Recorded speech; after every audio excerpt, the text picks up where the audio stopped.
Try करो कि copy वॉपी हमारे पास हो तो साथ, वैसे ही तो मैं भेज दूंगा, लेकिन जो बातें कुछ मैं बता रहा हूँ वो भी साथ लिखते जाओ, या रिकॉर्डिंग तो है, रिकॉर्डिंग पे देख लेते हैं उसको।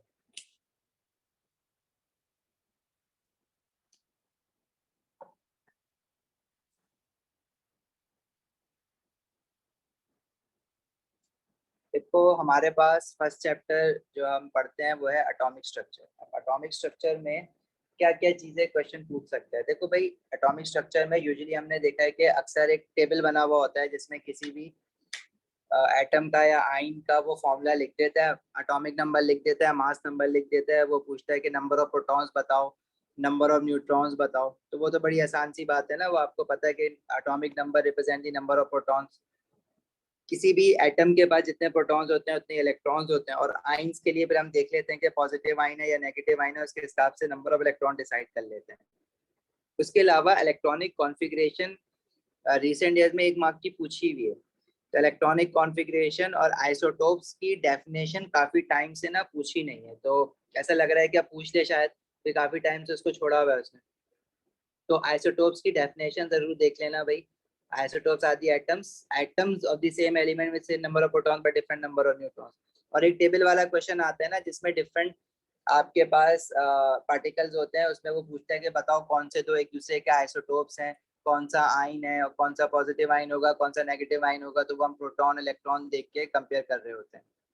ठीक है। अच्छा, अब एक काम ये करो कि जो लोग चैट पे क्वेश्चन पूछ रहे हैं ना, वो ट्राई करो कि मेरे पास ना असल में चैट से ऐसे दिख नहीं रही, तो ये जो कैपिटल एम वाला है ना, इस पे कर लो सारे अपनी चैट ना, ये यूजर नेम कैपिटल एम जिस पे लिखा हुआ है। तो चैट जो है ना इस आईडी पे भेज दो, बल्कि हाँ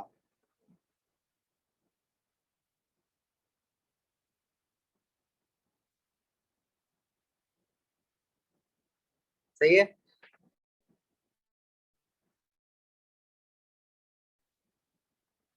अच्छा, इसके अलावा केमिकल बॉन्डिंग वाला जो चैप्टर है उसमें जो फ्रिक्वेंट क्वेश्चंस पूछता है, देखो dot and cross diagram of covalent bonding तो रिसेंट ईयर्स में आ रही है, लेकिन आयनिक बॉन्डिंग की जो डॉट एंड क्रॉस डायग्राम है ना, वो काफी टाइम से सही वाला क्वेश्चन उसका दिख नहीं रहा। आएगा तो 1 से 2 मार्क्स का आएगा। उसमें आप गलती ये करते हो कि आइंस नहीं बनाते हो, आइन सही नहीं लिखते हो, या कुछ ना कुछ गड़बड़ कर ही देते हो। तो एक बार उसको रिवाइज कर लेना, dot and cross diagram for ionic bonding specially. Covalent bonding तो करोगे, आयनिक बॉन्डिंग स्पेशली रिवाइज कर लेना। अच्छा, मेल्टिंग पॉइंट का ये जो मैंने लिखी है ना line, explanation of melting points, अच्छा इसमें क्या हो रहा है एक्सप्लेनेशन ऑफ मेल्टिंग पॉइंट्स। हमारे पास कोई सब्सटेंस दिया होता है, बहुत फ्रीक्वेंटली क्वेश्चन दिख रहा है ये वाला, और अक्सर बच्चे फंस भी रहे हैं।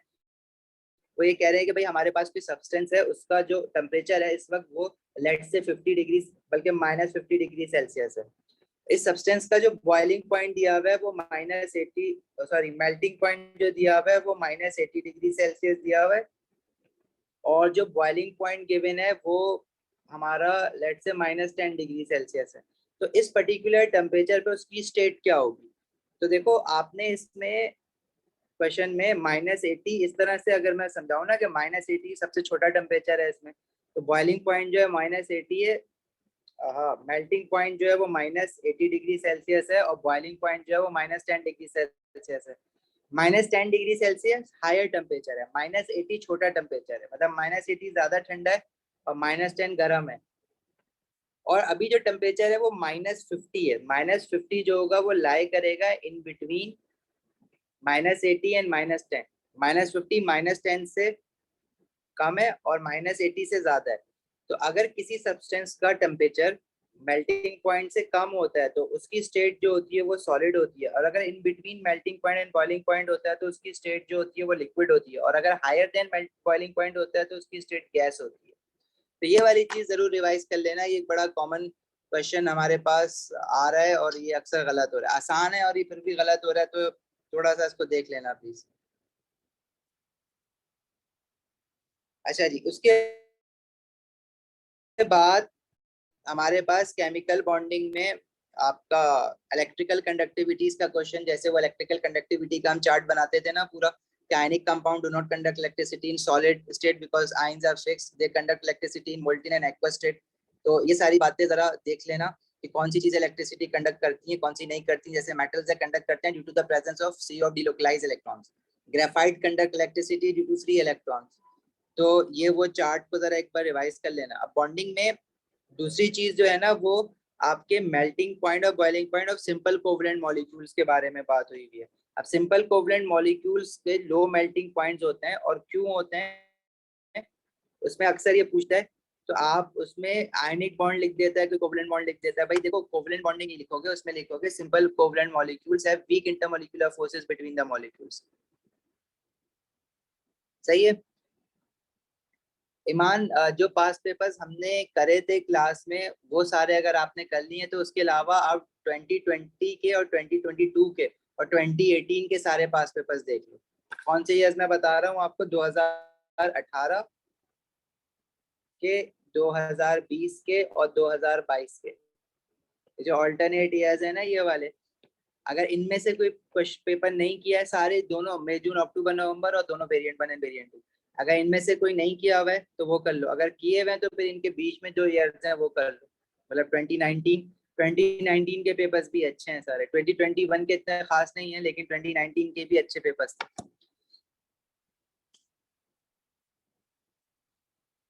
सही है, वरना पेपर्स 2015 से लेके सारे करे हुए हैं तो बहुत ही अच्छी बात है। अगर नहीं करे हुए, अब तो टाइम है कि आपने कुछ इंपॉर्टेंट चीजें रिवाइज करनी है ना, इतना टाइम नहीं है अब। और पूरी रात मत जागना कोई भी भाई, पानी ज्यादा पीना, डाइट का ख्याल रखना, पूरी रात मत जागना। 12 1 2 बजे तक जो भी आपकी स्लीप साइकिल है उसके हिसाब से सो जाना। अच्छा, अब आ जाते हैं। अच्छा, बॉन्डिंग में हमारे पास और भी बहुत सारी चीजें हैं। स्टेट्स ऑफ मैटर में देखो, हमने factors affecting speed of a reaction, rate of a speed of reaction जो है, बल्कि स्टेट्स ऑफ मैटर में हम लोग बात करते हैं डिफ्यूजन की या रेट ऑफ डिफ्यूजन की। जो हैवियर गैसेज होती हैं वो स्लोअर डिफ्यूज करती हैं, लाइटर गैसेज जो होती है वो फास्टर डिफ्यूज करती हैं। तो ये जरूर याद रखना related to kinetic particle theory. ठीक है, जब आप टेम्परेचर इंक्रीज करते हो तो पार्टिकल्स की एनर्जी इंक्रीज होती है, काइनेटिक एनर्जी इंक्रीज होती है, तो they move with higher speed so they diffuses faster. ये वाली बात याद रखना। उसके अलावा हमारे पास देखो, स्टेट्स ऑफ मैटर में एक हीटिंग कर्व होता है, कूलिंग कर्व होता है। अच्छा, अब ये हीटिंग कर्व शायद फिजिक्स में भी पढ़ा हुआ हो तुम लोगों ने, हीटिंग कर्व और कूलिंग कर्व। हमने ये स्टेट्स ऑफ मैटर में डिस्कस किया हुआ है कि अगर किसी भी ऑब्जेक्ट को या किसी भी सब्सटेंस को हम लोग हीट करते हैं तो उसका मेल्टिंग टेम्परेचर इंक्रीज होता है, और टेम्परेचर इंक्रीज होते होते एक वक्त ये आता है कि it reaches its melting point, and during heating over the melting point temperature stage constant unless whole of the substance becomes liquid. जब तक सारा का सारा सब्सटेंस मेल्ट होके लिक्विड नहीं बन जाता, उस वक्त आप बेशक हीट करते रहो, टेम्परेचर जो है वो कांस्टेंट रहता है। Once all this solid has been melted, then again its temperature starts increasing provided that you are continuously heating it, heat supply करे जा रहे हो continuously। और जब सारा का टेम्परेचर बढ़ बढ़ के बॉइलिंग पॉइंट पे आ जाता है तो अगेन बॉइलिंग पॉइंट पे भी टेम्परेचर कांस्टेंट हो जाता है। तो सॉलिड से लिक्विड वाली जो चेंज ऑफ स्टेट होती है उसको हम मेल्टिंग कहते हैं, और लिक्विड से गैस वाली जो चेंज ऑफ स्टेट होती है उसको हम बॉइलिंग कहते हैं। अच्छा, इसके अलावा अगर हम बात करें कूलिंग कर्व की, तो कूलिंग कर्व इसका अपोजिट हो जाएगा। मतलब मेरे पास कोई गैस है, उसको मैंने ठंडा किया, उसका टेम्परेचर डिक्रीज होते होते क्या हुआ, उसके फ्रीज बॉइलिंग पॉइंट तक आ गया, या कंडेंसेशन पॉइंट कह दो अगर उल्टा जा रहे हो तो जब वो गैस कंडेंस होकर लिक्विड बनना स्टार्ट होगी, जब तक के सारी की सारी गैस लिक्विड नहीं बन जाती उस वक्त तक उसका टेम्परेचर जो है वो कांस्टेंट रहेगा। तो इस स्टेट को हम कंडेंसेशन कहते हैं। तो during change of state temperature stage constant, चाहे वो मेल्टिंग और बॉइलिंग हो, चाहे वो कंडेंसेशन और फ्रीजिंग हो। और जब लिक्विड बन जाएगा तो लिक्विड को ठंडा करोगे तो उसका जब मेल्टिंग पॉइंट आ जाएगा तो मेल्टिंग पॉइंट के बाद ठंडा करोगे तो टेम्परेचर कांस्टेंट रहेगा एट मेल्टिंग पॉइंट, जब तक के सारा का सारा लिक्विड जो है वो मेल्ट होके सॉलिड ना बन जाए, टेम्परेचर कांस्टेंट रहेगा। और जब सारा का सारा लिक्विड सॉलिड हो जाएगा फ्रीज होके, तो फिर और ठंडा करेंगे तो फिर उसका टेम्परेचर डिक्रीज होगा। तो जो हीटिंग कर्व है उसको उल्टा कर दोगे तो कूलिंग कर्व हो जाएगा। इसमें ज्यादा में ज्यादा क्वेश्चन ये बन सकता है कि आपसे वो ये पूछ देगा कि भाई जो पहला स्ट्रेट लाइन हॉरिजॉन्टल लाइन आ रहा है, वो जो पहला चेंज ऑफ स्टेट है कूलिंग कर्व में, वो क्या कहलाएगा? दिस इज फ्रीजिंग, कूलिंग है ना तो फ्रीजिंग कहलाएगा। और जो उसके बाद वाला जो चेंज ऑफ स्टेट आ रहा है कांस्टेंट जो हाई टेम्परेचर पे है, वो क्या है? कंडेंसेशन है। और अगर हीटिंग की बात करोगे तो पहली वाली मेल्टिंग होगी और दूसरी जो कांस्टेंट टेम्परेचर आ रहा है वो बॉइलिंग होगा। मेल्टिंग और boiling always takes place at the same constant temperature. Clear है यहाँ तक बात?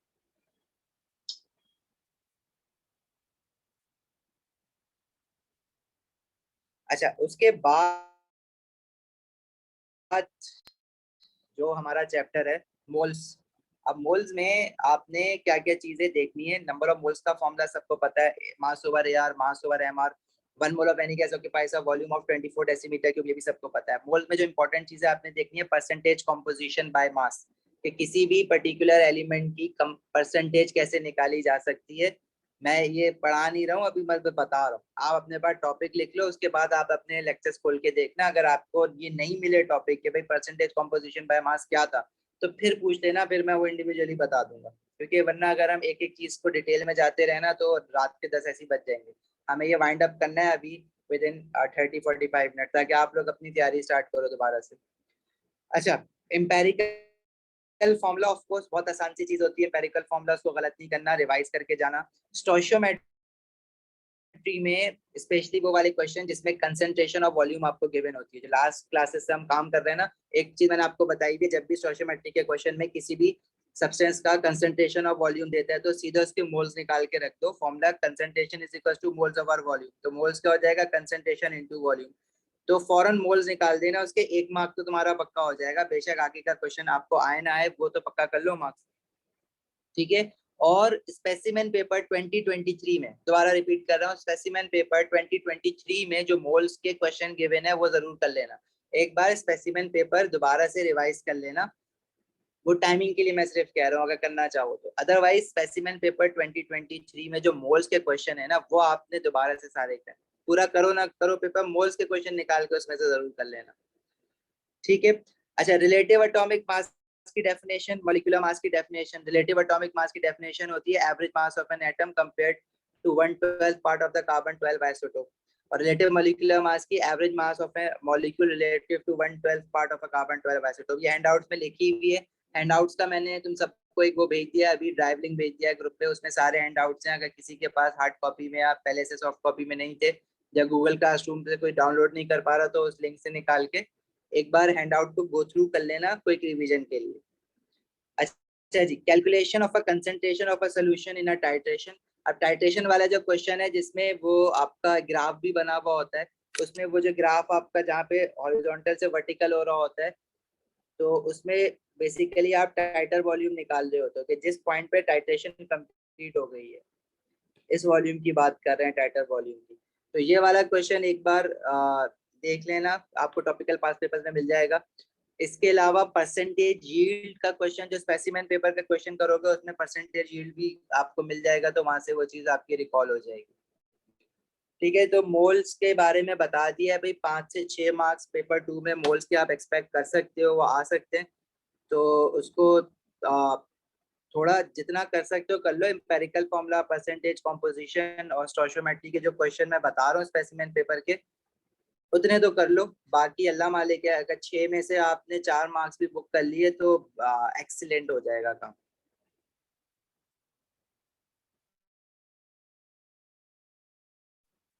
अच्छा जी, फिर हमारे पास एक खतरनाक सा चैप्टर था एसिड बेसिस एंड सॉल्ट। अब एसिड बेसिस एंड सॉल्ट्स में आपको देखो डेफिनेशन ऑफ एसिड, जो नेक्स्ट सिलेबस के हिसाब से एसिड था, प्रोटॉन डोनर्स, बेसिस और प्रोटॉन एक्सेप्टर्स, ये सारी बातें। वीक एसिड वीक बेस का क्वेश्चन आपने देखा है कि वो कहते हैं डिफाइन वीक इन वीक एसिड और define acid in weak acid. तो वो उस तरह से डेफिनेशन, जरा क्वेश्चन को देखो, एक चीज ध्यान में रखना।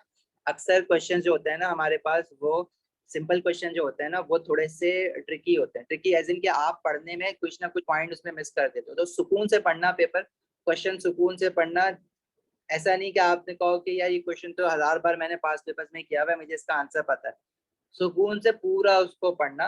ऐसे पढ़ना कि पहली बार ही आ रहा है ये क्वेश्चन आपके पास, क्योंकि इसमें वर्डिंग थोड़ी सी आगे पीछे ना हुई भी हो कि वो आंसर कुछ और हो और आप कुछ और लिख के आ जाओ।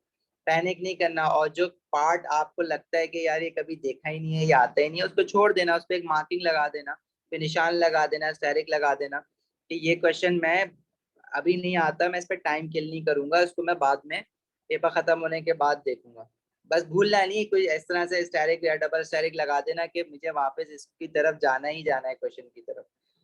ठीक है, टाइम किल मत कर देना बहुत ज्यादा अपना। अच्छा, और अपनी एक स्ट्रेटेजी बनाना, सब लोग अपनी अपनी, जब आप लोग रात में जब वाइंड अप कर दो तो एक स्ट्रेटेजी बनाना है कि मैं पेपर में क्या करूंगा। 3 तरह की स्ट्रेटेजीज बनती हैं। एक तो ये है आपके पास कि अगर पेपर बहुत ही आसान आ गया है तो इसका मतलब ये नहीं है जज्बाती होकर जल्दी जल्दी लिखो। आसान आ गया तो मतलब आपने जो है पूरी अपॉर्चुनिटी उठानी है उसकी और अच्छे से अच्छा करना है। अब अगर पेपर ऐसा आया कि कुछ चीजें आती हैं कुछ चीजें नहीं आती, मॉडरेट लेवल का मतलब ज्यादातर 80% चीजें आती हैं, 20% नहीं आती, तो 80% चीजों को बहुत अच्छे से करना है, बाकी का 20% आपने एंड में, अगर किल कर रहा है टाइम को तो उसको छोड़ देना और एंड में करना। और अगर पेपर बहुत ही मुश्किल आ गया, वर्स्ट कम वर्स्ट सिनेरियो, और आपकी जान निकल गई है, तो फिर आपने उसमें क्या कहना है, सबसे पहले तो वो चीजें निकालनी है जो आपको आती है। ठीक है, एक सेकंड ओपिनियन में, सेकंड केस में मैंने क्या बताया था कि सारी मुश्किल चीजें निकाल के छोड़ देना, मतलब आती जाए तो छोड़ते जाना, और जब बहुत ही मुश्किल पेपर आ जाए तो पहले तो वो चीजें कर देना जो आपको आती हैं। अब जो मुश्किल है फिर उनके बारे में सोचते रहना। तो वो दुआ करो कि थर्ड वाला केस किसी के लिए ना हो, फर्स्ट और सेकंड वाले केस पे काम खत्म हो जाए। सेकंड वाला केस आइडियल होता है, फर्स्ट वाला केस भी जो बहुत आसान पेपर आता है वो भी आइडियल नहीं है केमिस्ट्री में।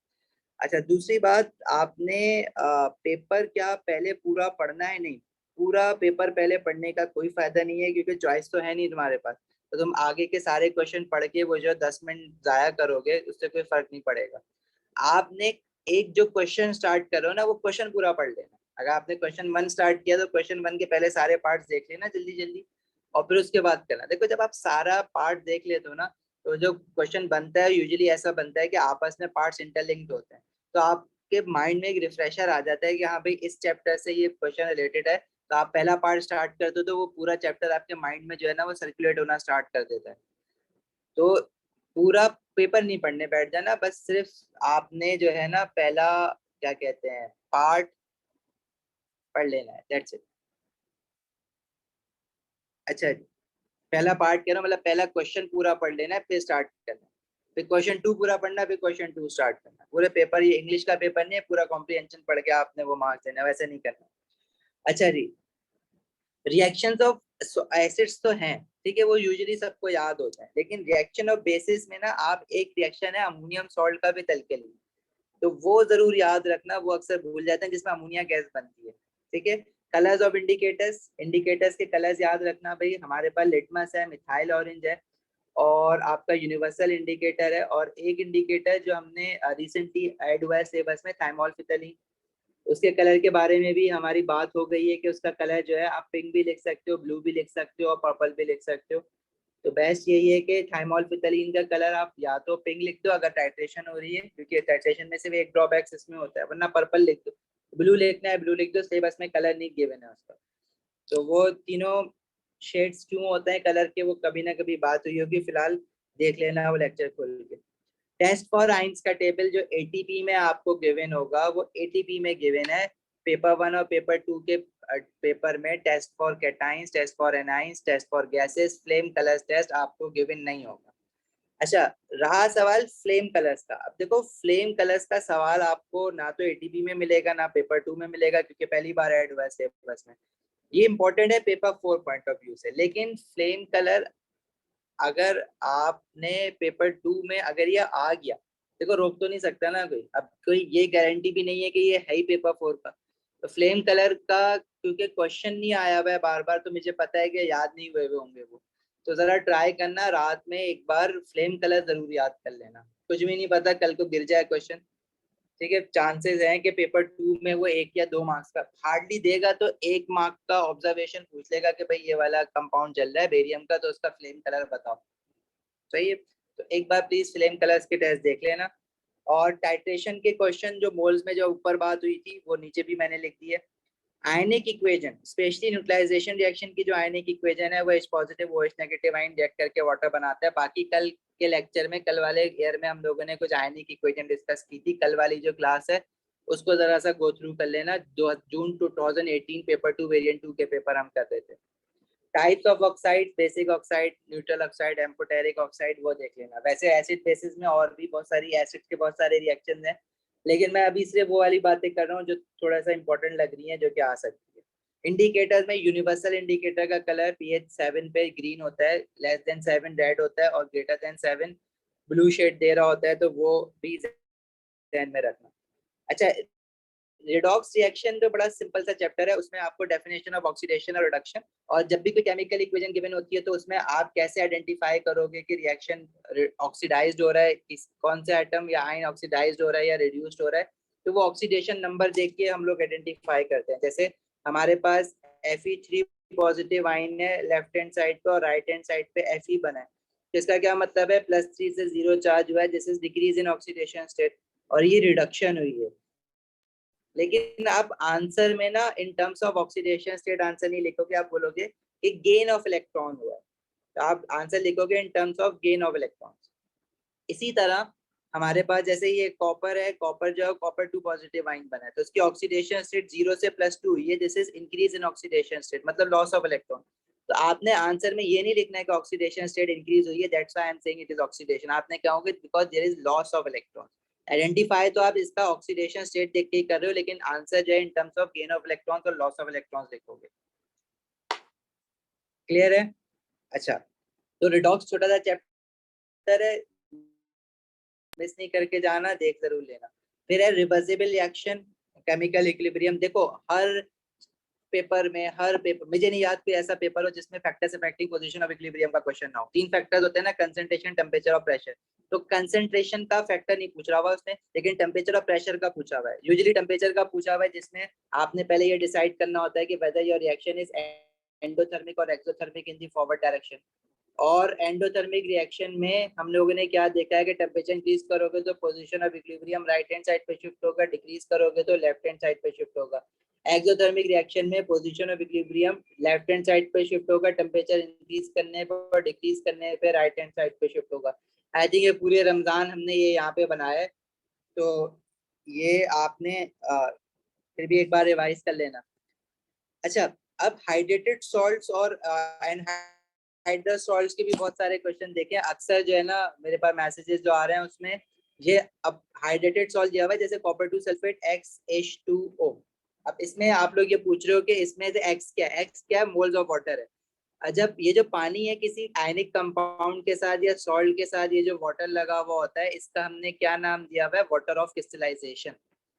और जब किसी सॉल्ट के साथ वाटर ऑफ क्रिस्टलाइजेशन अटैच्ड होता है तो उसको हम कहते हैं हाइड्रेटेड सॉल्ट। अगर मैं इसमें से वाटर ऑफ क्रिस्टलाइजेशन निकाल दूं, वो मैं कैसे निकालूंगा? इसको हीट करके वाटर इवापोरेट करवा दो इसमें से, तो ये जो सॉल्ट बन जाएगा वो बन जाएगा एनहाइड्रस सॉल्ट। ठीक है, salt without water of crystallization is known as anhydrous salt, and salt with water of crystallization is known as hydrated salt. तो इसका जो क्वेश्चन ये बन रहा है कि मैं इसको हीट करूंगा तो effect of heat on a hydrated compounds क्या होगा? वो एनहाइड्रस सॉल्ट बन जाएंगे। ठीक है, तो इसका एक क्वेश्चन और कह रहा है कि इस पूरे का जो है ना वो आपको मास दे देता है। जैसे इस पूरे का आपको मास दे दिया उसने 300 ग्राम, और वो पूछता है कि बताओ एक्स की वैल्यू क्या है। तो भाई कॉपर, इसमें कॉपर का जो एटॉमिक मास है वो 64 होता है, 64 इंटू 1। सल्फर होता है 32 इंटू 1। ऑक्सीजन होता है 16 इंटू 4। अच्छा, वाटर का पूरे का एमआर आता है 18 ग्राम, क्योंकि इसमें 2 हाइड्रोजन है 1 ऑक्सीजन है। लेकिन इसके जो यहाँ पे अगर x की जगह पे कोई नंबर लिखा हुआ होता, लेट्स से 7, तो मैं 7 से मल्टीप्लाई करता। अभी यहाँ पे उसने कोई नंबर नहीं लिखा हुआ, x लिखा हुआ है, तो मैं इसको x से मल्टीप्लाई करूंगा। ये टोटल जो मास बन रहा है वो बन रहा है 300। तो यहाँ से आपको x की वैल्यू निकालनी होती है। ये बड़ा फ्रीक्वेंट क्वेश्चन आ रहा है, और ये देख लेना, क्या पता आ जाए। दुआ करो आ जाए, आसान सी बात है, इस पे तो मार्क्स मिलने ही है।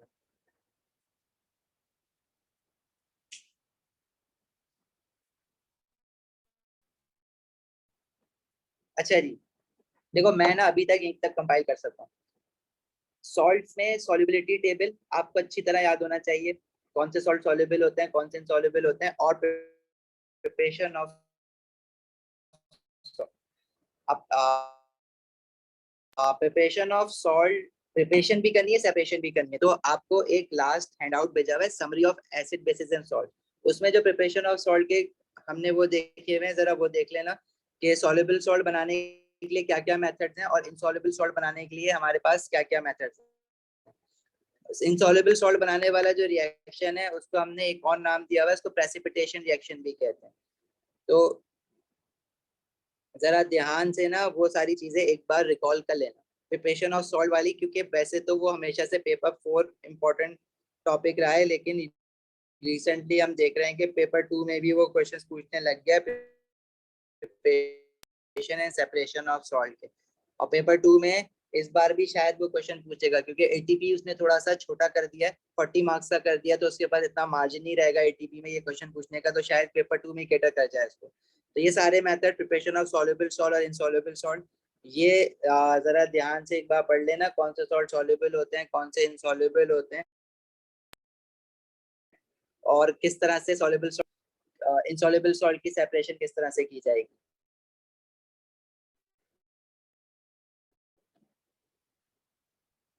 ठीक है। अच्छा, इसके अलावा हमारे पास एक चैप्टर है पीरियोडिक टेबल। देखो भाई, पीरियोडिक टेबल में हमारे पास आधा चैप्टर तो मेटल्स का है, मेटल्स के चैप्टर पढ़ोगे तो उसी में कवर हो जाएगा। नॉन मेटल्स का जो चैप्टर है उसमें पीरियोडिक टेबल में जो नॉन मेटल वाला पार्ट है, नॉन मेटल वाला पार्ट आपका कवर हो जाएगा कहाँ पे, ग्रुप 7 और ग्रुप 8 पढ़ के। ग्रुप 7 में आपने हेलोजेंस के बारे में पढ़ना है, डिस्प्लेसमेंट रिएक्शन ऑफ हेलोजेंस के बारे में पढ़ना है।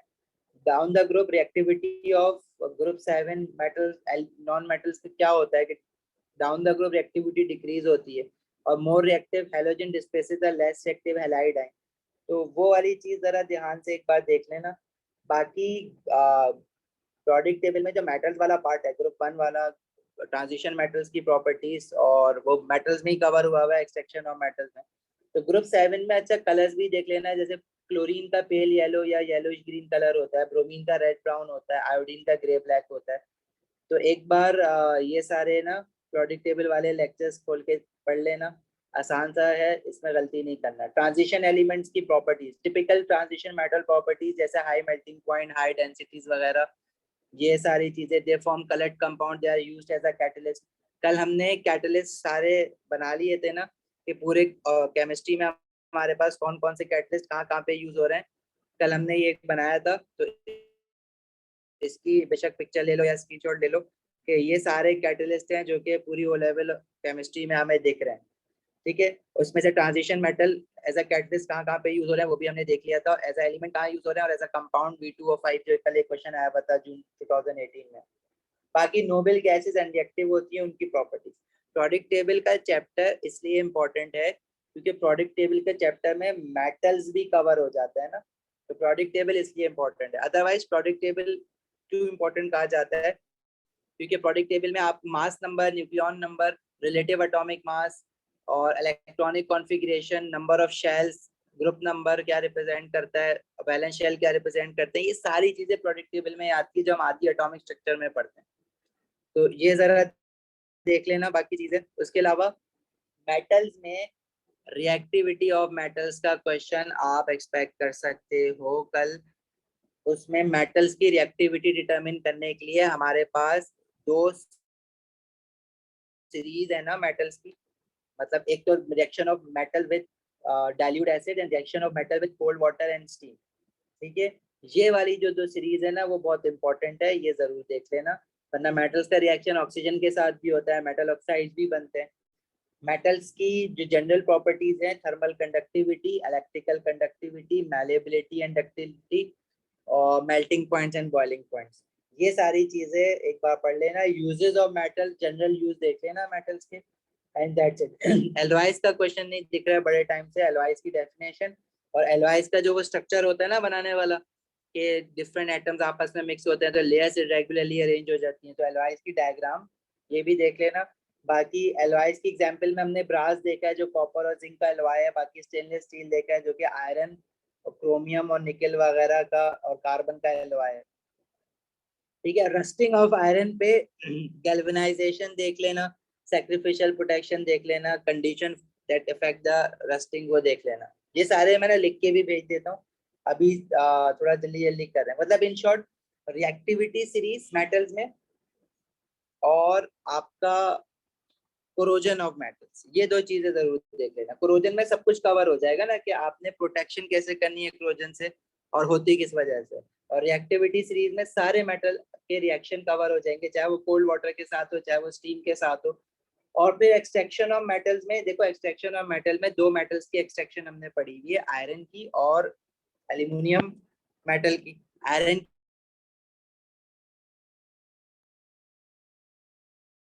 की एक्सट्रैक्शन होती है हमारी इससे एनालिसिस से होती है। तो इसमें से मुझे ऐसा लग रहा है कि भाई एल्यूमिनियम की आपके पास एक्सट्रैक्शन आ सकती है, और एल्यूमिनियम का जो इलेक्ट्रोलिसिस के साथ क्वेश्चन बनेगा ना वो पूरा यही क्वेश्चन बनेगा, मतलब ये इलेक्ट्रोलिसिस का अलग से कुछ नहीं आएगा, वो एक्सट्रैक्शन ऑफ एल्यूमिनियम के शायद करवा दे, क्योंकि बहुत टाइम से ना दिया हुआ नहीं है इसका क्वेश्चन, तो शायद इसका दे दे शायद। लेकिन ये ना इसका ये एमसीक्यू फेवरेट टॉपिक है, तो ज्यादातर इसने इसको एमसीक्यूज में डील किया हुआ है। बहरहाल एक्सट्रैक्शन ऑफ आयरन भी ज्यादातर वो एमसीक्यूज में ही डील कर रहा होता है, यहाँ पे थोड़ा सा इतना वो नहीं लेके आता उसको, लेकिन फिर भी जो है ना वो देख के जाना एल्यूमिनियम की स्पेशली। ये देखो सिर्फ रिफ्रेशर है इंपॉर्टेंट टॉपिक्स का, इसका मतलब ये नहीं है कि कोई और टॉपिक आपको पढ़ना था और आपने वो नहीं पढ़ा और इनकी जगह से ये पढ़ के चले गए। तो ये मैं डिस्क्लेमर दे रहा हूँ कि भाई जरूरी नहीं है कि यही टॉपिक्स आने हैं, आपने रिवाइज सब कुछ करके जाना है, पहले अपनी प्रिपरेशन करो, एंड में टाइम बचे तो ये जो मैं चीजें बता रहा हूँ इनको एक बार गो थ्रू जरूर कर लेना। Chemistry of the environment, chemistry of the environment, हाँ ये तो मैं तुम्हें बता रहा हूँ कि हाँ इसमें मैं थोड़ी सी कॉन्फिडेंटली आपको कह रहा हूँ कि इसका क्वेश्चन तो बनेगा बनेगा। और इसमें जो क्वेश्चन आएगा वो आपका प्लास्टिक्स के ऊपर, plastics are non biodegradable, disadvantages of plastics के ऊपर क्वेश्चन कंफर्म लग रहा है कि वो पूछेगा ही पूछेगा, ठीक है। और इसके अलावा आपकी एटमॉस्फेरिक पोल्यूटेंट्स, जो पोल्यूटेंट ऑक्साइड्स हैं, सल्फर डाइऑक्साइड हो गई जो एसिड रेन कराती है, कार्बन डाइऑक्साइड जो कि ग्रीन हाउस करती है, ग्रीन हाउस गैस है, ग्लोबल वार्मिंग कहलाती है। तो ग्लोबल वार्मिंग की डेफिनेशन सल्फर डाइऑक्साइड और कार्बन डाइऑक्साइड और मीथेन के harmful effects on the environment, और प्लास्टिक्स के harmful effect on the environment, के प्लास्टिक से क्या क्या प्रॉब्लम है, प्लास्टिक क्या प्रॉब्लम है, जलाते हो तो टॉक्सिक गैसेस प्रोड्यूस करता है, एक्वेटिक लाइफ डिस्टर्ब करता है अगर पानी में डालोगे, ठीक है, क्यों? क्योंकि वो नॉन बायोडिग्रेडेबल है, it does not decompose by the bacterial action, सही है। इसके अलावा आपके पास फर्टिलाइजर्स के डिसएडवांटेजेस हैं, वो मुश्किल है कि वो आए क्योंकि यूट्रोफिकेशन उसने निकाल दिया है अभी सिलेबस से। लेकिन फर्टिलाइजर जो है वो एक्सेस फर्टिलाइजर वॉश अवे होके रिवर वाटर या लेक वाटर तक पहुंचती हैं, तो वो पानी की सप्लाई पोल्यूट कर देती। बाकी इस चैप्टर में हमारे पास एयर, अब जो एयर है वो क्या प्रॉब्लम करती है, देखो कुछ मैसेज मैसेजेस कर रहे हो तो यार दिख नहीं रहे मुझे, आई एम सॉरी।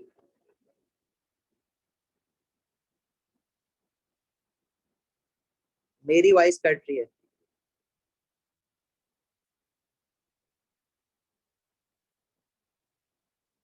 देखो मैंने आई थिंक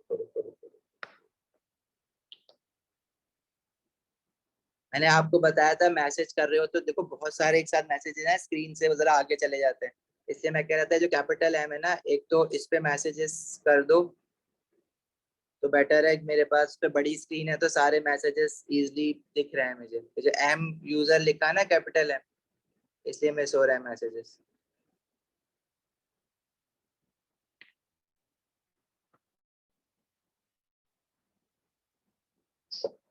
अच्छा एनीवेज, ग्लोबल वार्मिंग, और फिर एयर में आपके पास नाइट्रोजन 78% है, ऑक्सीजन 21% है, ये इनकी परसेंटेज कॉम्पोजिशन। बाकी हमारे पास हाँ कैटालिटिक कन्वर्टर, अब गाड़ी में इंजन में जो फ्यूल जलता है तो उसमें से क्या क्या प्रॉब्लम होती है हमें वो आपको बताना है कि कौन कौन सी पोल्यूटेंट ऑक्साइड निकलती है, कार्बन डाइऑक्साइड क्या हार्मफुल इफेक्ट है, कार्बन मोनोऑक्साइड क्या हार्मफुल इफेक्ट है, सल्फर डाइऑक्साइड एसिड रेन कराता है, नाइट्रोजन मोनोऑक्साइड या नाइट्रोजनस ऑक्साइड गाड़ी में से कैसे निकलता है, हाई टेम्परेचर पे नाइट्रोजन और ऑक्सीजन रिएक्ट करके नाइट्रोजन मोनोऑक्साइड बनाता है, that is further oxidise to produce nitrogen dioxide gas.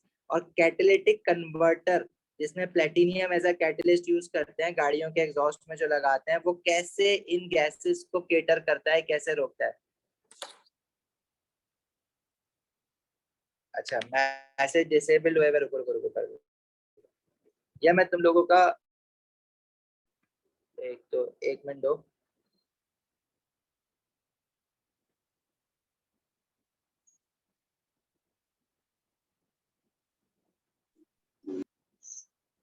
चलो, मैंने ना इन लोगों का माइक भी खोल दिया, चैट भी इनेबल कर दिया, बस पूछ लेना।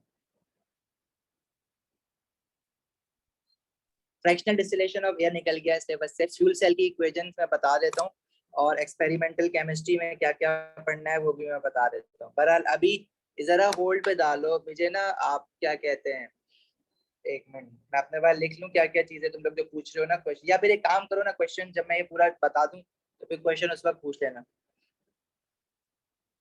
कैटालिटिक कन्वर्टर की इक्वेशन बहुत इंपॉर्टेंट है। कैटालिटिक कन्वर्टर की जो मेन इक्वेशन है ना, जिसमें कार्बन मोनोऑक्साइड गैस और नाइट्रोजन मोनोऑक्साइड गैस को वो रिएक्ट करा के कार्बन डाइऑक्साइड बना देता है, तो इस पे आप क्वेश्चन एक्सपेक्ट कर सकते हो, हर हाल में कर सकते हो, तो ये आप छोड़ के नहीं जाना, ठीक है। इसके अलावा देखो, आपके पास कुछ लोगों को, ज्यादातर लोगों को फोटोसिंथेसिस की इक्वेशन नहीं याद है, कहाँ पे मिलेगी आपको?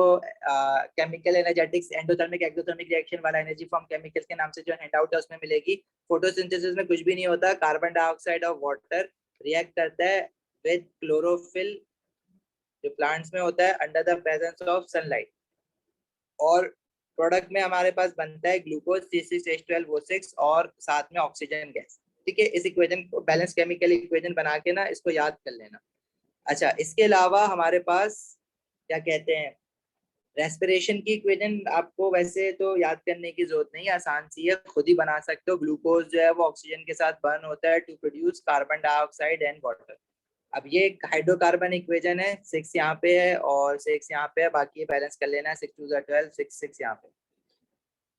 तो ये इक्वेशन देख लेना। इसके अलावा फोटोस, अच्छा कार्बन साइकिल नहीं पढ़नी है तुमने पूरी, कार्बन साइकिल जो है वो सिलेबस का पार्ट नहीं है, सही है, वो पढ़ने की जरूरत नहीं है। इंपॉर्टेंट कलर्स मैं अभी डिस्कस करता हूँ सारे पूरे सिलेबस के। अच्छा, कार्बन साइकिल नहीं पढ़नी है लेकिन फोटोसिंथेसिस पढ़ना है आपको, क्योंकि देखो इन्वायरमेंटल का चैप्टर का जो अगर किसी ने रिकॉर्डेड लेक्चर नहीं देखा तो एक बात देख लेना। क्लाइमेट चेंज जो है हमारे पास, ग्लोबल वार्मिंग वाला इफेक्ट, और एसिड रेन जो हो रही है हमारे पास पोल्यूटेंट ऑक्साइड्स की वजह से, ये सारी चीजें एक बार देख लेना। ग्रीन हाउस गैसेस क्या होती हैं, कैटालिटिक कन्वर्टर कैसे यूज करते हैं, और साथ में आपका वाटर का जो इसमें पार्ट है ना, कि प्योरिफिकेशन ऑफ वाटर। अब मुझे नहीं पता कि वाटर, कल भी हम क्लास ले रहे थे तो कुछ बच्चे कह रहे थे कि वाटर निकल गया, देखो डीसोलिनेशन ऑफ वाटर निकला है सिलेबस से, लेकिन प्योरिफिकेशन ऑफ वाटर अभी भी है, जिसमें आप पहले वाटर की सेडिमेंटेशन करते हो, फिर फिल्ट्रेशन करते हो टू रिमूव सॉलिड्स, ठीक है।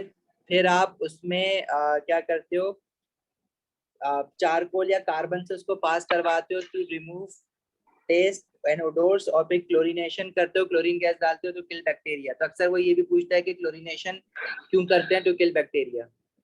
अनुषा बेटा माइक खुला हुआ, आपका कुछ पूछना है? अर्चिता पूछ रहे हो कुछ आप?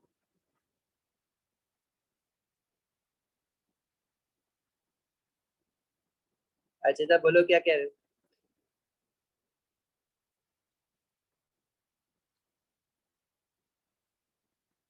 अच्छा जी, फोटोकेमिकल रिएक्शन वो रिएक्शन होते हैं जिसमें आप जो, जिसको सनलाइट रिक्वायर्ड होती है या यूवी लाइट रिक्वायर्ड होती है। फोटोकेमिकल रिएक्शन एक तो आपने अल्केन्स में पढ़ देखा है, क्लोरीनेशन वाला सब्स्टिट्यूशन रिएक्शन, और उसके अलावा आपका जो सिल्वर क्लोराइड होता है वो under the presence of light break down होकर सिल्वर और क्लोरीन बना लेता है। उसके अलावा फोटोसिंथेसिस भी एक टाइप ऑफ फोटोकेमिकल रिएक्शन है ना, जिसके लिए लाइट रिक्वायर्ड है। बस यही तीन है photochemical reaction. By metal plus steam forms metal hydroxide and metal plus water form metal। देखो उल्टा कह दिया तुमने, मेटल और स्टीम जो है वो मेटल ऑक्साइड बनाता है, क्योंकि स्टीम जो गैस है ना तो वो लग के निकल जाती है उसके साथ, तो वो डिजोल्व किस में होगा फिर, और अगर अगर पानी होगा तो वो मेटल ऑक्साइड बनती, पहले मेटल ऑक्साइड है दोनों में, लेकिन वो डिजोल्व हो जाती है बनके, ठीक है। अच्छा, यूनिवर्सल इंडिकेटर का जो कलर है आपको वो ग्रीन है, न्यूट्रल सोल्यूशन में लेस देन 7 पे, एसिडिक कंडीशन में वो आपका रेड है, और ग्रेटर देन 7 जो है वो ब्लू, याद कर लो। अच्छा जी, ऑर्गेनिक बेटा आ रहे हैं ना, ऑर्गेनिक की तरफ रुक जाओ ना। हाइड्रोजन ऑक्सीजन फ्यूल सेल में आप लोगों को जो advantages and disadvantages of fuel cell याद रखना है वो पूछेगा। और उसके अलावा जो इक्वेशन है ना हाइड्रोजन ऑक्सीजन फ्यूल सेल की, देखो working of hydrogen oxygen fuel cell तो वो नहीं पूछ रहा, वो तो उसने छोड़ निकाल ही दिया सिलेबस से। तो आपके पास कैथोड की और एनोड की जो इक्वेशन है ना हाइड्रोजन ऑक्सीजन फ्यूल सेल की, जो आपको खुद से याद होनी चाहिए, वो आपको मैं भेज देता हूँ अभी। उसकी पिक्चर बस एक पेज है, उस पर जो लिखा हुआ है वो याद कर लो। बाकी मैं बता भी देता हूँ, कैथोड पे H positive ion electron gain करके हाइड्रोजन, अच्छा ये हो गया सॉरी, एनोड पे हाइड्रोजन गैस जो है वो इलेक्ट्रॉन लूज करके H पॉजिटिव आयन बना रहा है, क्योंकि इसमें आप हाइड्रोजन गैस डालते हो। और एनोड कैथोड पे क्या होगा, आप हमारे पास ऑक्सीजन, वाटर और 4 इलेक्ट्रॉन्स मिलके हाइड्रोक्साइड आयन बना रहे हैं। ये है हाइड्रोजन ऑक्सीजन फ्यूल सेल की इक्वेशन, जो आपको खुद से याद होनी चाहिए। बाकी advantages and disadvantages of hydrogen oxygen fuel cell. Desulphurisation, yes desulphurisation पे अक्सर क्वेश्चन तुम्हें दिखा है, ये भी केमिस्ट्री ऑफ द एनवायरनमेंट का पार्ट है। फ्लू गैस डीसल्फराइजेशन इसका पूरा नाम होता है। और ये फ्लू गैस डीसल्फराइजेशन बेसिकली क्या है कि जो सल्फर डाइऑक्साइड गैस निकलती है इलेक्ट्रिकल पावर प्लांट्स में, क्योंकि आप फॉसिल फ्यूल्स को, फर्नेस ऑयल को जलाते हो तो सल्फर डाइऑक्साइड गैस भी निकलती है कार्बन डाइऑक्साइड के साथ। तो उसको हम जो है ना वो कैल्शियम ऑक्साइड या कैल्शियम हाइड्रोक्साइड के साथ रिएक्ट करवा देते हैं, ताकि वो कैल्शियम सिलिकेट या कैल्शियम सल्फाइड सॉल्ट बना ले और साथ में वाटर बना ले। भाई एसिडिक गैस है ना, एसिड बेस के साथ रिएक्ट करेगी, तो हमने क्या किया, सल्फर को रोक दिया, डीसल्फराइजेशन कर दी। बस ये नॉर्मल सा प्रोसेस है जो कि डीसल्फराइजेशन की जाती है। ये इंडस्ट्रीज के एग्जॉस्ट पे लगता है, गाड़ियों के एग्जॉस्ट पे हम डीसल्फराइजेशन नहीं करते, क्योंकि प्रोडक्ट बनेगा तो फिर वो उसको कहाँ जमा करेंगे।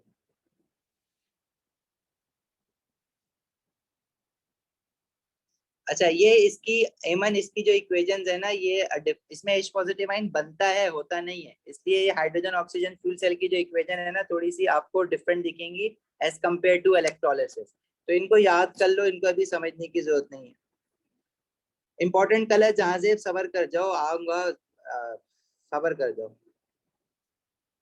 एक्सपेरिमेंटल केमिस्ट्री की भी बात करते हैं, ऑर्गेनिक की भी बात करते हैं, इंपॉर्टेंट कलर्स की भी बात करते हैं। ठीक है, तो केमिस्ट्री ऑफ द एनवायरनमेंट में ये सारी चीजें, और अगर किसी को कोई प्रॉब्लम अभी भी है तो वो बता दो, मैं डिस्कस कर देता हूँ उसको। अच्छा, इंपॉर्टेंट चैप्टर है केमिस्ट्री ऑफ द एनवायरनमेंट, तो प्लीज उसको ना छोड़ के नहीं जाना। अच्छा, इसके अलावा आपके पास फिर एसिड बेसिस एंड सॉल्ट्स की बात हो गई। मेटल्स, मेटल्स देखो, मेटल्स का सवाल कम बनता है, लेकिन मैंने आपको बताया है कि मेटल काफी टाइम से जो है टच नहीं कर रहा, तो मेटल्स को छोड़ते नहीं जाना। इलेक्ट्रोलिसिस का सवाल, हाँ कह सकते हैं यार कोई इतना खास सवाल नहीं बनेगा, तो उसका फेवरेट नहीं है, इलेक्ट्रोलिसिस एमसीक्यू का ही फेवरेट चैप्टर है। ठीक है, यूजेस ऑफ मेटल्स भी देख लेना। उसके अलावा प्रोडक्ट टेबल के बारे में बात हो गई, एसिड बेसिस सॉल्ट्स के बारे में बात हो गई, केमिकल इक्विलिब्रियम के बारे में बात हो गई। Rate of a reaction, rate of a reaction में factors affecting rate of a reaction, जो 5 फैक्टर्स है ना, temperature, concentration, pressure, catalyst, surface area, ये जरूर पढ़ के जाना, ये छोड़ के नहीं जाना। रिवर्सिबल रिएक्शन में हमारे पास एक चैप्टर की एक्सटेंशन है जिसमें अमोनिया और सल्फ्यूरिक एसिड है, Haber process and contact process. देखो हेबर प्रोसेस और कॉन्टैक्ट प्रोसेस का जो क्वेश्चन है ना वो इस तरह से इंपॉर्टेंट है कि वो factors affecting position of equilibrium के साथ ही उसका क्वेश्चन जो है वो मर्ज करेगा, जैसे वो पास्ट पेपर्स में करता है। कंडीशंस याद रखना, हेबर प्रोसेस जो अमोनिया वाला रिएक्शन है उसमें टेम्परेचर 450 डिग्री सेल्सियस है, प्रेशर 200 एटमॉस्फेयर है और कैटलिस्ट आयरन है। कॉन्टैक्ट प्रोसेस में जो सल्फर डाइऑक्साइड वाला रिएक्शन है उसमें टेम्परेचर 450 डिग्री सेल्सियस ही है, जस्ट लाइक हेबर प्रोसेस, लेकिन जो प्रेशर है ना वो है 2 एटमॉस्फेयर। देखो Haber process 200 atmosphere, Haber process जिसमें आप अमोनिया बना रहे हो वो 200 एटमॉस्फेयर है, और कॉन्टैक्ट प्रोसेस जिसमें आप सल्फर ट्राइऑक्साइड बना रहे हो उसमें 2 एटमॉस्फेयर है। टेम्परेचर दोनों में सेम याद रख लो, 450 450, और दोनों के दोनों रिएक्शन फॉरवर्ड डायरेक्शन में एक्सोथर्मिक है। और कैटलिस्ट दोनों का अलग अलग है, हेबर प्रोसेस का आयरन है और कॉन्टैक्ट प्रोसेस का वेनेडियम 5 ऑक्साइड है।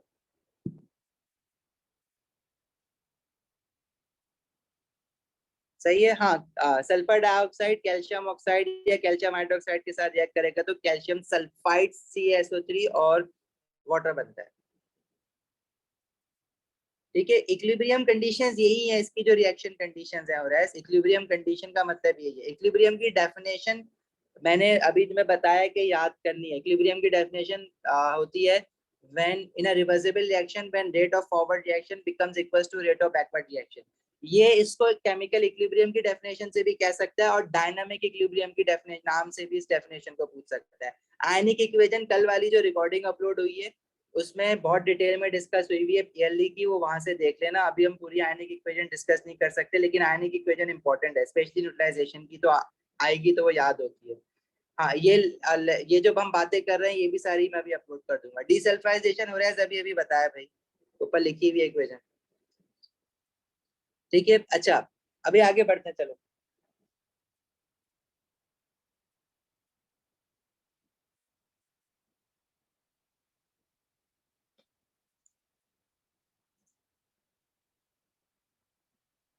चैप्टर्स की डेफिनेशन है, हर चैप्टर में उनकी डेफिनेशन है, कहीं से अलग से कंपाइल नहीं हुई है। फ्रैक्शनल डिस्टिलेशन की तरफ भी आता हूँ, रुक जाओ।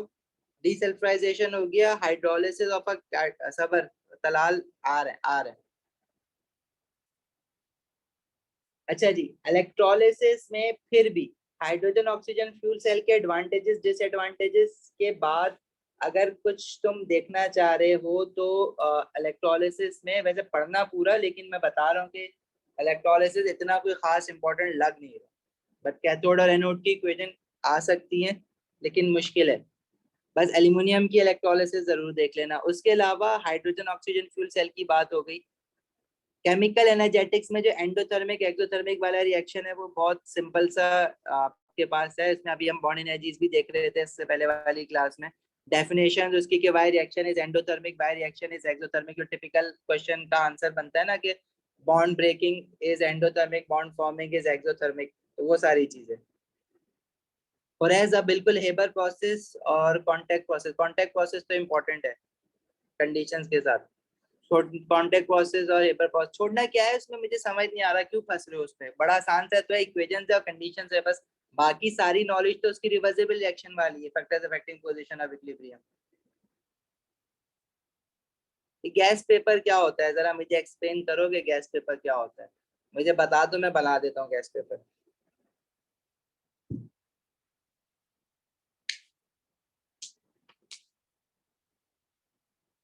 हाँ भाई, मुझे कोई बता रहा है गैस पेपर मांगना बंद कर दो प्लीज। गैस पेपर कुछ भी नहीं होता है साइंसेस में।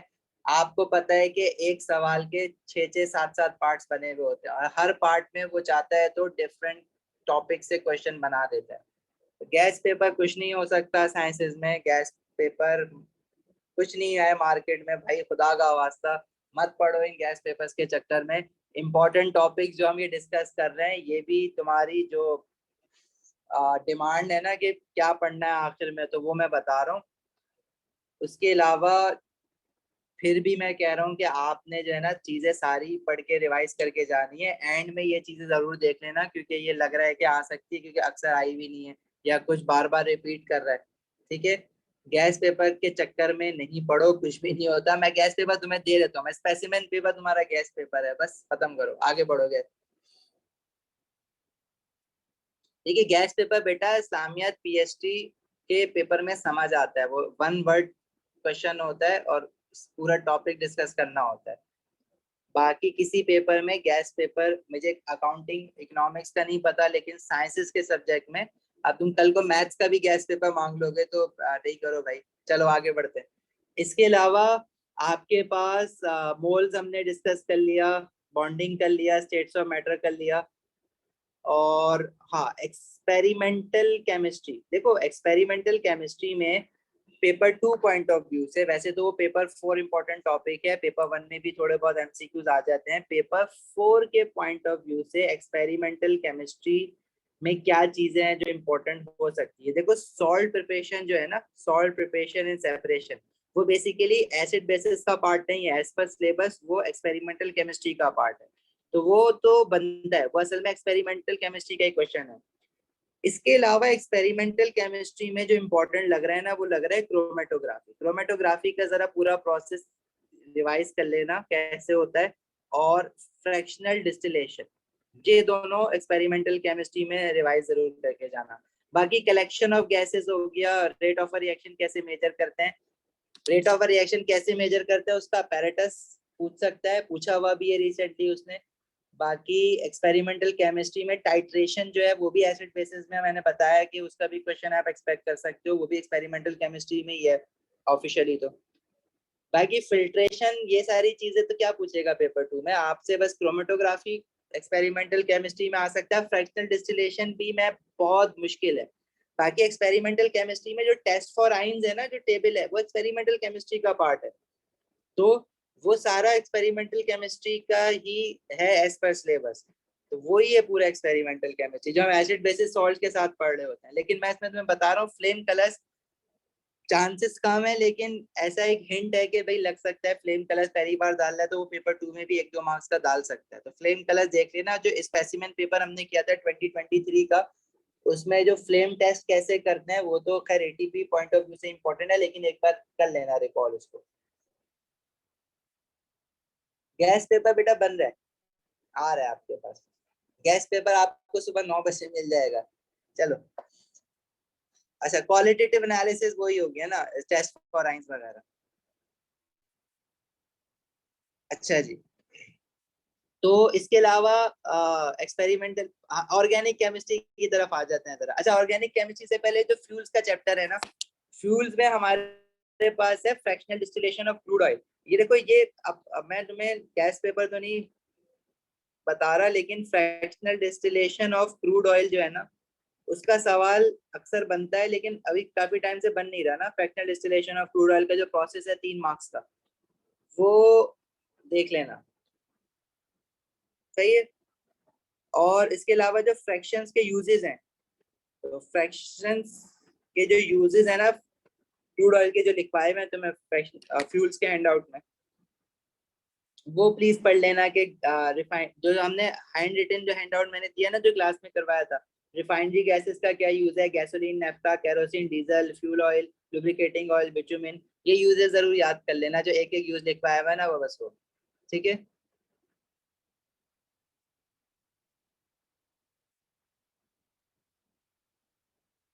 सही है। अच्छा जरा चैट में प्लीज फ्लड नहीं करो, जब भी मैंने चैट बंद की हुई थी, तुम लोग यही करते हो ना, काम की बात निकल जाती है इस चक्कर में।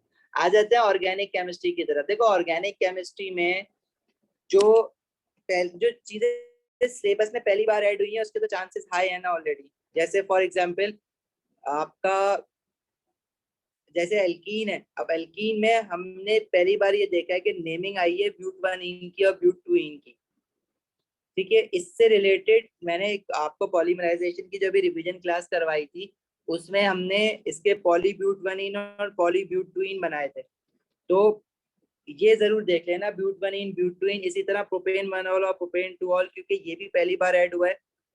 तो प्रोपेन 1 ऑल का स्ट्रक्चर कैसा होता है, प्रोपेन 2 ऑल का स्ट्रक्चर कैसा होता है, ये देख लेना। प्रोपेन 1 ऑल में OH जो है वो सेकंड कार्बन पे होता है, प्रोपेन 2 ऑल में OH जो है वो, सॉरी, प्रोपेन 2 ऑल में OH सेकंड कार्बन पे होता है, प्रोपेन 1 ऑल में OH फर्स्ट कार्बन पे होता है। तो ये जरूर देख लेना। टेस्ट फॉर वाटर बिल्कुल आता है। टेस्ट फॉर वाटर हम दो तरह से करते हैं, कॉपर सल्फेट लेते हैं, एनहाइड्रस कॉपर सल्फेट में जब हम वाटर डालते हैं तो वो वाइट से ब्लू हो जाता है, और दूसरा क्या है, कोबाल्ट क्लोराइड, कोबाल्ट क्लोराइड में जब हम वाटर डालते हैं तो वो ब्लू से पिंक हो जाता है। तो ये टेस्ट फॉर वाटर के ये दो चीजें हैं, ये इंपॉर्टेंट हैं, ये आ सकती हैं। अच्छा, बाकी ऑर्गेनिक केमिस्ट्री में हमारे पास आइसोमेरिज्म पेपर 2 के पॉइंट ऑफ व्यू से इतना इंपॉर्टेंट नहीं होता। पेपर 2 में ना कार्बोक्सिलिक एसिड के रिएक्शंस और अल्कोहल्स के रिएक्शंस, देखो एल्कीन्स के भी रिएक्शंस है, लेकिन ज्यादातर जो है ना अभी रिसेंट ट्रेंड ये चल रहा है कि अल्कोहल्स और कार्बोक्सिलिक एसिड के रिएक्शंस को वो डिस्कस कर रहा है। अल्कोहल्स के भी कौन से, मेटल्स के साथ, और आपका बस सॉरी, कार्बोक्सिलिक एसिड के मेटल्स के साथ, तो कार्बोक्सिलिक एसिड और अल्कोहल के आपस में एस्टेरिफिकेशन, ठीक है। एक पार्ट पॉलीमराइजेशन का एक्सपेक्ट कर सकते हो, एडिशन पॉलीमराइजेशन का। मैं तुम्हें बता दूं, पॉलीमराइजेशन में एडिशन पॉलीमराइजेशन का क्वेश्चन 1-2 मार्क्स का या 3 मार्क्स का पार्ट आप एक्सपेक्ट कर सकते हो। उसके साथ कंडेंसेशन पॉलीमराइजेशन में आप प्रोटीन्स का जो वाला पार्ट है ना, वो आप एक्सपेक्ट कर सकते हो। प्लास्टिक्स की डिसएडवांटेजेस इसी क्वेश्चन के साथ, एडिशन पॉलीमराइजेशन के साथ एक्सपेक्ट कर सकते हो। तो प्रोटीन जरूर रिवाइज कर लेना। इसकी मैं एक लेक्चर भी आपको भेज दूंगा, अभी याद दिला देना जिसको चाहिए हो, तो वो मैं भेज दूंगा, जिसमें पूरी पॉलीमराइजेशन अभी 1 घंटे में समराइज की हुई है हमने। सही है। इसके अलावा ऑर्गेनिक केमिस्ट्री तो बहुत बड़ी है, लेकिन मैंने तुम्हें क्या बताया, पॉलीमर्स में एडिशन पॉलीमराइजेशन और कंडेंसेशन में प्रोटीन। कंडेंसेशन में नायलॉन और पैट भी है। पैट वो आपका जो पॉलीएस्टर है। अच्छा, एक चीज और जो पहली बार सिलेबस में ऐड हुई है वो है रीपॉलीमराइजेशन। अब रीपॉलीमराइजेशन क्या होता है, जब आप पॉलीमर को दोबारा से तोड़ते हो, ठीक है। अब जैसे पॉलीएस्टर है, उसको दोबारा से तोड़ना है, कैसे तोड़ना है, एसिड डाल के हीट करना, टूट के दोबारा क्या बनेगा, वो वाली चीज। तो पॉलीमर्स का क्वेश्चन एक्सपेक्ट कर सकते हो, ज्यादा चांसेस हैं कि पॉलीमर्स का क्वेश्चन आपको मिलेगा, ठीक है। इसके अलावा अल्कोहल, कार्बोक्सिलिक अल्कोहल को ऑक्सीडाइज कैसे करते हैं देखो, और फर्मेंटेशन वाला, फर्मेंटेशन की रिएक्शन कंडीशन टेम्परेचर क्या होना चाहिए, और ईस्ट हम यूज करते हैं एब्सेंस ऑफ ऑक्सीजन। फर्मेंटेशन में जो टेम्परेचर है, बायो वालों को पता है कि ईस्ट एंजाइम है, वो 37 डिग्री सेल्सियस हमारे पास टेम्परेचर यूज होता है उसका। लेकिन इसने ना सिलेबस में थोड़ी सी रेंज को ना पीछे किया है, वो 25 से 35 डिग्री सेल्सियस किया हुआ है इस बार, तो अब आप 35 लिख देना, सही है। और इसके अलावा आपका addition reaction of fermentation alkene में। जिससे अल्कोहल बनता है, हाँ फर्मेंटेशन की बात कर रहा हूँ, ठीक है। हमेशा से बुक्स में 37 रहा है, बायो वालों को भी पता है कि एंजाइम्स वर्क बेस्ट है 37 डिग्री सेल्सियस, लेकिन तो थोड़ा सा पीछे करा हुआ है, 35 तक कर दी रेंज।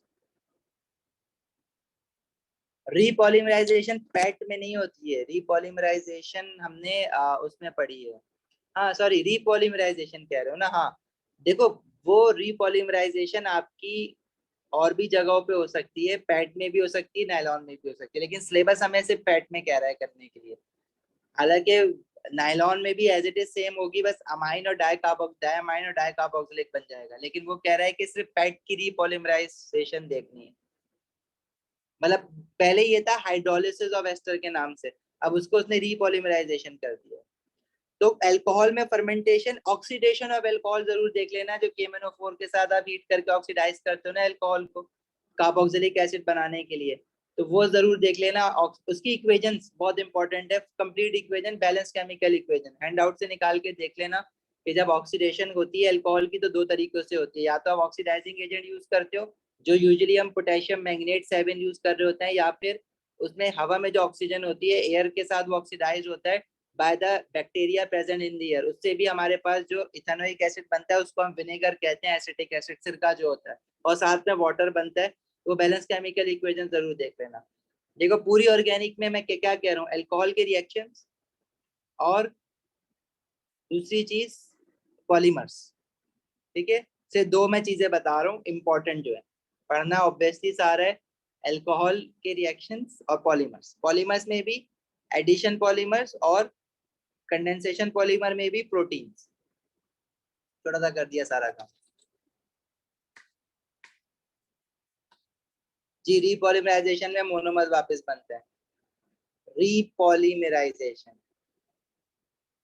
री मतलब पॉलीमराइजेशन का उल्टा हो गया और कुछ नहीं हुआ, ठीक है। बाकी इंपॉर्टेंट कलर्स की फाइल मैं आपको भेज देता हूँ, कोई इतने खास इंपॉर्टेंट कलर्स नहीं है, मतलब जो तुम्हें लग रहा है ना वो एक साथ सारे लिखे होंगे तो सब कुछ याद आ जाएगा तुम्हें,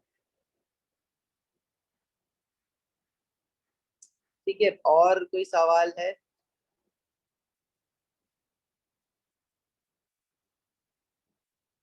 रीपॉलीमराइजेशन में कंडीशन वैसे तो ये होती है कि आप एसिड डाल के हीट करो तो वो टूट जाता है, लेकिन कंडीशंस का सिलेबस में बोला हुआ नहीं है, बस आपने वो पॉलीमर देख के ये बताना है कि किस मोनोमर से बना है, अदरवाइज HCl डाल के हीट करते हैं तो रीपॉलीमराइजेशन हो जाती है। सर जी, रीपॉलीमराइजेशन। जी मुबशिर। सर मैं कह रहा हूँ कि इक्वेशन जब वो बनाने बोलता है तो या आयोनिक हो या कोई भी हो तो उसमें स्टेट सिंबल्स डालना जरूरी है।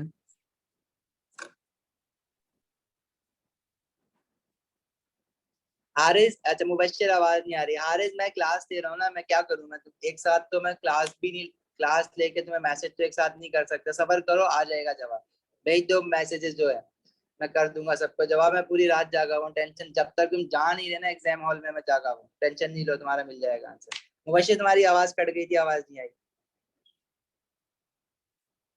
गुरैज आप खुद ये चीज तो आप खुद डिसाइड करो कि आपको क्या रिवाइज करना चाहिए या पास से पास करने चाहिए। मेरे ख्याल से अगर आप रिवाइज जरूर कर लो, आउटलाइंस देख लो, ठीक है, फिर उसके बाद पास पेपर्स पे जाओ, ये देख लो कि सारी चीजें मुझे पता है, याद है या नहीं। जो लोग जाना चाहते हैं वो चले जाओ प्लीज, अपनी तैयारी कंटिन्यू करो। क्वेश्चंस आप व्हाट्सएप करते रहना, जूम पे मैं आ जाऊंगा अगर कोई ऐसा क्वेश्चन होगा जो व्हाट्सएप पे क्लियर नहीं हो सकता। एएलई पेपर हम आज नहीं करेंगे, क्योंकि एएलई पेपर करने वो खुद से एक पेपर करो तुम लोग, खुद से करोगे तो वो ज्यादा अभी आपके लिए इफेक्टिव होगा। क्वेरीज अपनी भेजते रहो, टेंशन नहीं लो, रिप्लाई तुम लोग को आ जाएगा। कल A2 का भी पेपर है, उनको भी मुझे थोड़ा टाइम देना है, तो आप लोगों का साथ ही पेपर है, तो ये भी एक मुश्किल बात है, बट बहरहाल अपना क्वेश्चन भेज के आप आगे कंटिन्यू कर देना, आपको जवाब मिल जाएगा। मुबशिर क्या पूछ रहे हो, तुम्हारी आवाज नहीं आई थी।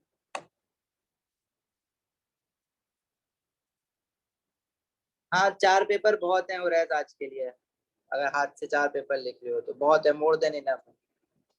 और तुम एक काम करना, सारे जो चॉइस वाला क्वेश्चन आता था ना पहले, वो भी पूरा करना था, कि हमारा पेपर में तो चॉइस नहीं है ना, तो वो टाइमिंग भी पूरी मैच हो जाएगी। मुबशिर व्हाट्सएप कर दो, तुम्हारी आवाज नहीं आई है। बाकी आप चाह सकते हो, आप लोग best of luck, good luck.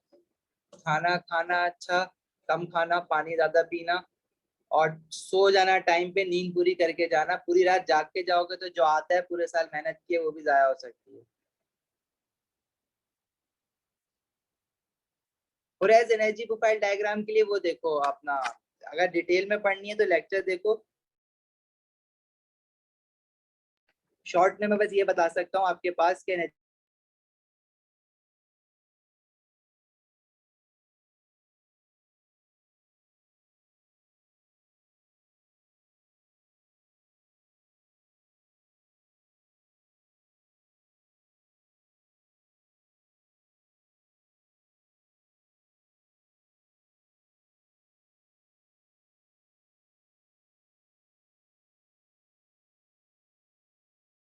Sir आपकी आवाज़ नहीं आ रही है।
देखो होता ही है कि जब बहुत सारे लोग लीव करते हैं ना, तो एकदम से तो जूम जो है ना वहाँ पे मेरे पास हैंग कर जाता है, वो क्रैश कर जाता है। बहरहाल अभी क्लास हमारी खत्म हो गई है, अगर कोई क्वेश्चन किसी को पूछना है तो व्हाट्सएप पर पूछ लो, ठीक है।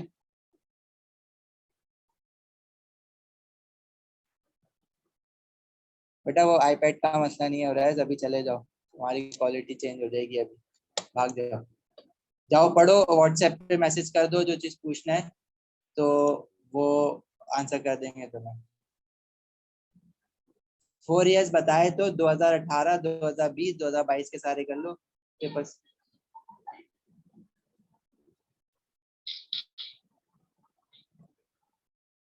अर्चिता, तीन तीन ईयर्स बताएं, उसमें जब सवाल पेपर निकालोगे तो मई जून के भी होंगे, अक्टूबर नवंबर के भी होंगे, दो दो वेरिएंट होंगे, तो ये 12 पेपर बन जाएंगे।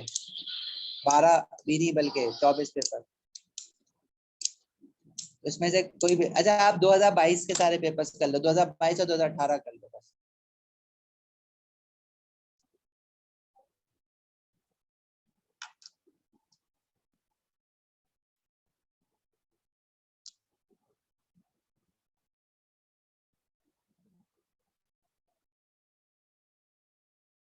आप मलाइका कौन से ग्रुप पे ऐड हो, पहले ये बताओ, मैं उस ग्रुप पे भेज देता हूँ प्रैक्टिस वाला।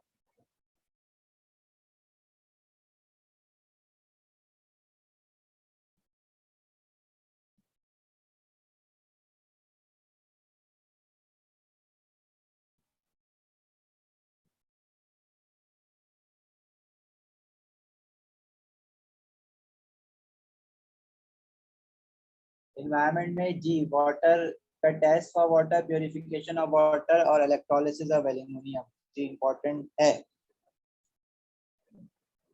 इन्वायरमेंट में और भी बहुत सारी चीजें इंपॉर्टेंट है, water is one of them.